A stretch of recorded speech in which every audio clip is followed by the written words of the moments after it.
বিসমিল্লাহির রহমানির রহিম। প্রিয় দর্শক শ্রোতা, ইসলামিক টেলিভিশন কর্তৃক আয়োজিত নমুসলিমদের মুসলমান হওয়ার কাহিনী অনুষ্ঠান থেকে আমি আপনাদের জানাচ্ছি স্বাগতম। আল্লাহ পাক যুগে যুগে হুদা নাজিল করেছেন এবং মানুষের জন্য পথ প্রদর্শন করে এসেছেন। আদম আলাইহিস সালাম থেকে শুরু করে মুহাম্মদ সাল্লাল্লাহু আলাইহি ওয়াসাল্লাম পর্যন্ত নবী রাসূল এবং কিতাব সহিফার মধ্য দিয়ে আল্লাহ তার সত্যকে মানুষের কাছে পৌঁছে দিয়েছেন। সেটিই পরম সত্য, আর দ্বিতীয় কোনো সত্যের উৎস অন্য কোথাও থাকতে পারে না এবং নেই। ইসলামের এই পরম সত্যকে উপলব্ধি করে যে সকল প্রাণ সত্যের সন্ধান পেয়েছেন, তাদের জীবনকে আলোকিত করেছেন, তাদের মধ্যে নওমুসলিমরা অন্যতম। আমাদের এই প্রোগ্রামের মধ্য দিয়ে বাংলাদেশের বিভিন্ন প্রান্তে ইসলাম গ্রহণকারী নওমুসলিম ভাইদের অভিব্যক্তি আমরা তুলে ধরে থাকি। নিশ্চয়ই আমাদের দর্শক শ্রোতা এবং আমরা একাত্ম হয়ে সে সকল ভাইদের অভিব্যক্তি উপলব্ধি করে থাকি, জেনে থাকি অনেক না জানা কথা। আজকেও আমাদের স্টুডিওতে উপস্থিত আছেন এমন একজন ভাই যিনি নওমুসলিম। আজকে তার অভিব্যক্তি আমরা জেনে নিব। আসুন তার সাথে পরিচিত হই। মোহাম্মদ আলামিন ভাই, যিনি আজকে আমাদের এই স্টুডিওতে উপস্থিত আছেন। আসসালামু আলাইকুম।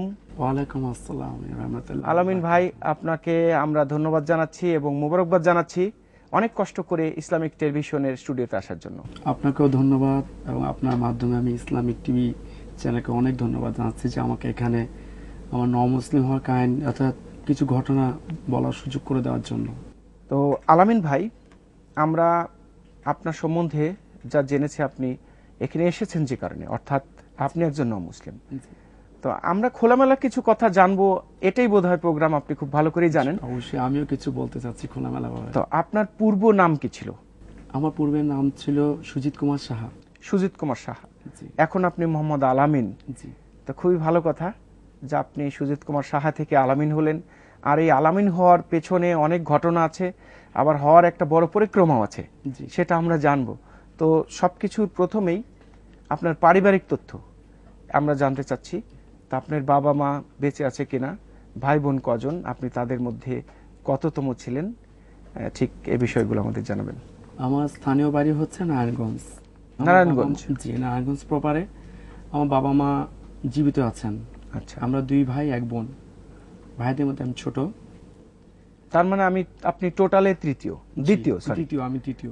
আপনার পরে বোন আছে? জি। আচ্ছা। এবং আমার বাবা মা দুজনই জীবিত। আচ্ছা।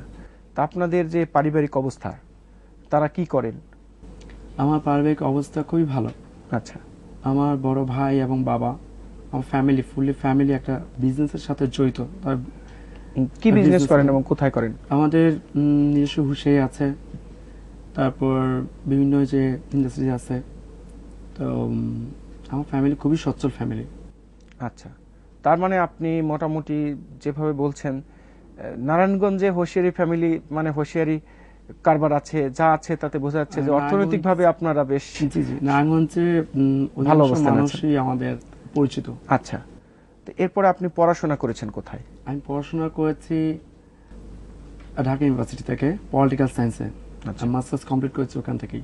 মানে পলিটিক্যাল সায়েন্সে অনার্স মাস্টার্স করেছেন ঢাকা ইউনিভার্সিটি থেকে। এর পূর্ববর্তী কোথায় পড়েছেন, স্কুল এবং কলেজ? আমি ছিলাম নারায়ণগঞ্জ হাই স্কুলে। ওখানে আমি এসএসসি করার পরে আমি নারায়ণগঞ্জ তুলারাম কলেজে ছিলাম। তুলারাম কলেজ থেকে আসছেন? জি। ইন্টার করে আমি ঢাকা ইউনিভার্সিটিতে চলে আসলাম অনার্স মাস্টার্স কমপ্লিট করার জন্য। তো ওখান থেকে আমি মাস্টার্স কমপ্লিট করেছি। আপনি কত সালে ভর্তি হলেন অনার্সে? অনার্সে আমি ভর্তি হয়েছি আপনার আমার রেজাল্ট দিয়েছে 6-এ। তো মাস্টার্স শেষ করলেন? মাস্টার্স শেষ। হ্যাঁ। তার মানে আপনার একাডেমিক ইয়ার ছিল আপনার কোন সালের দিকে? 2001? এটা 2001-এ ছিল। আচ্ছা। তখন তো অনার্স মাস্টার্স কমপ্লিট করে এখন আপনি যা করছেন কর্মজীবনে, আমরা কর্মজীবনটা পরে জেনে নেব। তো ইসলাম গ্রহণ করলেন কবে? ইসলাম গ্রহণ করেছি আমি অ্যাফিডেভিট করেছি 2006-এর লাস্টে। তারও 2 বছর আগে 2004-এ আমি ইসলাম ধর্ম গ্রহণ করেছি। আচ্ছা। কিন্তু তখন এটা আমার গোপনীয়তা ছিল। পারিবারিক কারণ বিভিন্ন অর্থাৎ কারণে। তো অ্যাফিডেভিট করেছি 2006-এ। তো অ্যাফিডেভিট করলেন কোথায়? অ্যাফিডেভিট করেছি আমি মিরপুর থেকে। মিরপুর কি ম্যাজিস্ট্রেট কোর্টে আর নোটারি এটা করেছি নোটারি কোর্টে, নোটারি পাবলিকের মাধ্যমে রেজিস্ট্রি। হ্যাঁ। তো কিভাবে অ্যাফিডেভিট করলেন, একাই করলেন, একটু বলবেন আমাদের। আমি 2004-এ যখন ইসলাম ধর্ম গ্রহণ করি, অ্যাকচুয়ালি ইসলামের প্রতি আমার আকৃষ্টতা ছিল ক্লাস 2-এ যখন আমি পড়ি। আমাদের এলাকায় একটা মসজিদ ছিল, এই মসজিদে একটা ছোট গেট ছিল, এটার ভিতর দিয়ে আমি পালিয়ে যেতাম, ওই রাস্তা দিয়ে আমি আসতাম। অর্থাৎ ওখানকার মসজিদে মুসল্লিরা যেভাবে নামাজ পড়তো, আমি তখন নামাজ অর্থাৎ সূরাটা কিছুই জানতাম না।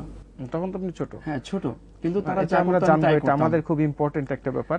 তারা যা করতো আমি তাই করতাম। আপনাকে আলাদা করে এটা আমি জিজ্ঞেস করব, কারণ ইসলাম গ্রহণের কারণটা আমাদের খুব জানতে ইচ্ছে করবে।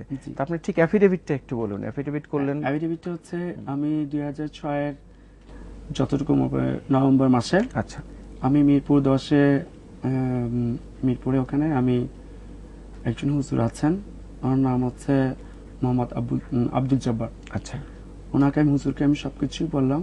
উনি বলার পরে উনি নিজেই আমাকে অ্যাফিডেভিট করার জন্য সহযোগিতা এবং করলেন। এলাকার কিছু মুরব্বি ছিল যারা আমাকে সহযোগিতা করেছে।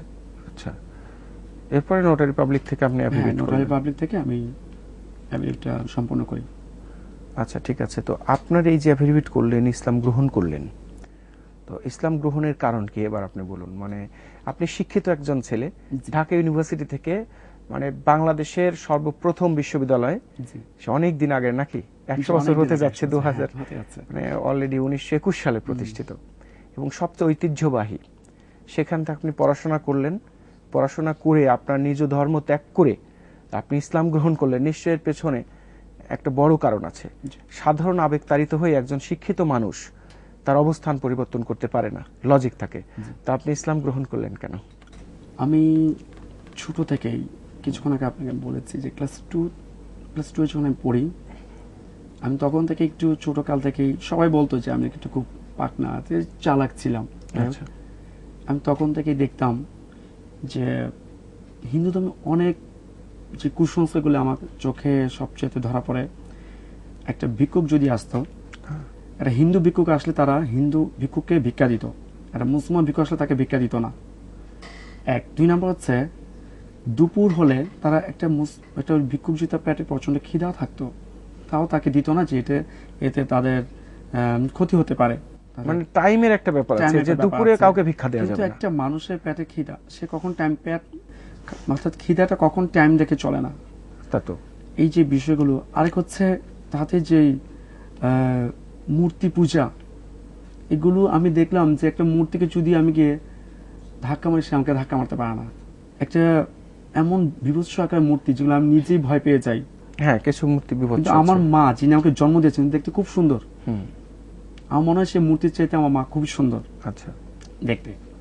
আরেক হচ্ছে তাদের, আমার মা যদি, আমি আপনাকে একটা উদাহরণ দিচ্ছি, প্রত্যেকের মাকে যখন ছবি তোলে, সুন্দর করে সাজিয়ে গহনা টহনা পরিয়ে ভালো কাপড় চোপড় পরিয়ে ছবি তোলে, তখন সেটা ঘরে টাঙিয়ে রাখে যে পরিচয় করে কেউ আসলেই যে আমার বাবা মা দেখতে সুন্দর। কারণ এটা শ্রদ্ধাবোধ থেকে আসে, আমার মা কখনো কুৎসিত হতে পারে না। আমার মা যদি আমাকে পেটাতে আসলো বালতি নিয়ে, আমি তো মায়ের সেই ছবিটা তুলে তো আমি পূজা মানুষকে দেখাতে পারি না, তাহলে বলবে আমার মা, তোমার মা নিশ্চয়ই ঝগড়াটে টাইপের। তাহলে আমি হিন্দু ধর্মে দেখলাম প্রত্যেকটা তাদের দেবতাকে আপনার কোনটা দেখা যায় যে অস্ত্রপাতি নিয়ে, অর্থাৎ তারা মনে হচ্ছে যে মারামারি করার জন্য রেডি।